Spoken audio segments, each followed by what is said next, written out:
ಚಿನ್ನ ಪ್ರಿಯರೇ, ನಿಮಗಿದೋ ಸಿಹಿ ಸುದ್ದಿ. ಮತ್ತೆ ಕುಸಿದ ಚಿನ್ನ ಖರೀದಿಗೆ ಸಕಾಲ.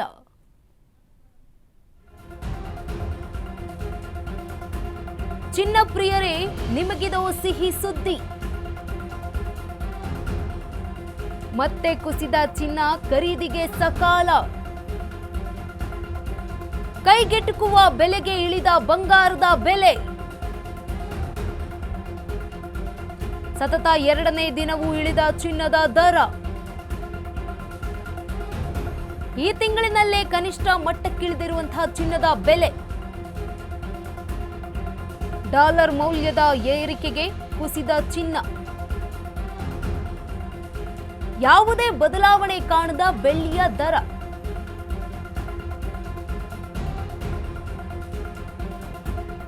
ಚಿನ್ನ ಪ್ರಿಯರೇ, ಇದೋ ನಿಮಗೊಂದು ಸಿಹಿ ಸುದ್ದಿ ಸಿಕ್ಕಿರುವಂಥದ್ದು.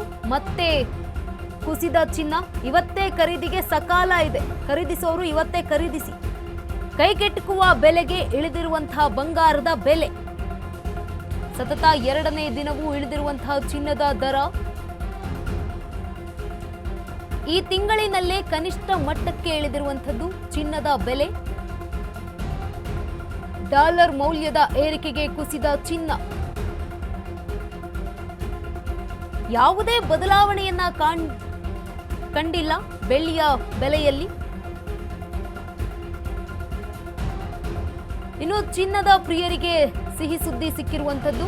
ಮತ್ತೆ ಚಿನ್ನದ ಬೆಲೆ ಕುಸಿದಿರುವಂಥದ್ದು. ಖರೀದಿಗೆ ಇವತ್ತೇ ಸಕಾಲ ಅಂತಾನೆ ಹೇಳಬಹುದು.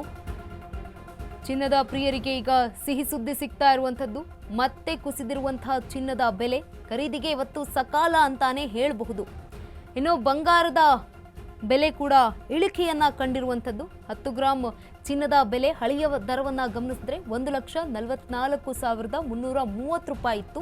ಇನ್ನು ಹೊಸ ದರವನ್ನ ಗಮನಿಸಿದ್ರೆ 1,44,060 ರೂಪಾಯಿಗೆ ಇಳಿಕೆಯನ್ನ ಕಂಡಿರುವಂಥದ್ದು ಬಂಗಾರದ ಬೆಲೆಯಲ್ಲಿ. ಇನ್ನು ಬೆಳ್ಳಿಯ ದರವನ್ನ ಗಮನಿಸ್ತಾ ಹೋಗೋದಾದ್ರೆ 1 ಕೆಜಿ ಬೆಳ್ಳಿಯ ಬೆಲೆಯಲ್ಲಿ ಹೊಸ ದರವನ್ನ ಹಾಗೆ ಹಳೆಯ ದರವನ್ನ ಗಮನಿಸ್ತಾ ಹೋಗೋದಾದ್ರೆ ಹಳೆಯ ದರದಲ್ಲಿ 2,45,000 ರೂಪಾಯಿ ಇತ್ತು. ಇನ್ನು ಹೊಸ ದರವನ್ನ ಕೂಡ ಗಮನಿಸಿದಾಗ 2,45,000 ರೂಪಾಯಿ ಇದೆ. ಎರಡರಲ್ಲೂ ಕೂಡ ಗಮನಿಸ್ತಾ ಹೋಗೋದಾದ್ರೆ ಬೆಳ್ಳಿ ತನ್ನ ದರವನ್ನ ಅದೇ ರೀತಿಯಾಗಿ ಮುಂದುವರಿಸಿಕೊಂಡು ಹೋದ್ರೆ ಚಿನ್ನ ಒಂದು ಸ್ವಲ್ಪ ಕಡಿಮೆ ಆಗ್ತಾ ಇದೆ. ಎರಡನೇ ದಿನವೂ ಕೂಡ ಇಳಿದಿರುವಂತಹ ಚಿನ್ನದ ದರ. ಈ ತಿಂಗಳಿನಲ್ಲೇ ಕನಿಷ್ಠ ಮಟ್ಟಕ್ಕೆ ಇಳಿದಿರುವಂಥದ್ದು ಚಿನ್ನದ ಬೆಲೆ.